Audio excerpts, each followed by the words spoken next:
তোমরা সবাই কেমন আছো? আজকে আমি সকাল সকাল চলে গেছিলাম মা মামিকে ছাড়তে স্টেশনে।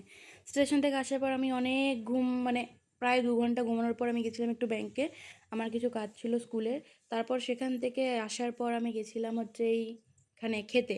এখানে খেতে যাওয়ার সময় একটা কাণ্ড হয়ে গেছে গাইস। হ্যাঁ, আমি ঘরে যে চটিটা পরি সবসময় সেটা পরে আমি চলে এসেছিলাম। আমি জানতামও না। গেছিলো তারপরে আমি বুঝতে পারি যে আমি ঘরের চটি পরে চলে গেছি। যাই হোক, তারপর আমরা খাবার অর্ডার করে নিয়েছিলাম। আর এরা তখনও জানে না যে আমি ঘরের চটি পরে গেছি। আমি ব্যাংক ঘুরে নিলাম, গোটা দুনিয়া ঘুরে নিলাম ওই ঘরের চটি পরে। এরা তবুও জানে না যে আমি ওই চটি পরেই আছি এখনও। তারপর যখন আমরা খেয়ে দিয়ে বাইরে বেরিয়েছি তখন এদের মাথায় হুঁশ এসেছে যে আমি চটিটা পরেছি। আর এখানে এরা কোল্ড ড্রিঙ্ক খাচ্ছিলো, কারণ কি এদের খুব পেট ভার হয়ে গেছিলো, খুব না অনেক। তারপর গাইস এরা এখানে হাসাহাসি করছিলো যে আমি ওই চটি পরে চলে এসেছি। তো যাই হোক, আজকের জন্য এইটুকুই। যদি ভিডিওটা ভালো লেগে থাকে লাইক কমেন্ট শেয়ার সাবস্ক্রাইব করে দিও। আর এখানে এই মেয়েটা বলছিল যে এ নাকি এত খেয়ে ফেলেছে, নেক্সট টাইম আর খাবারই খাবে না, 7 দিন উপাস। যাই হোক, আজকে টাটা।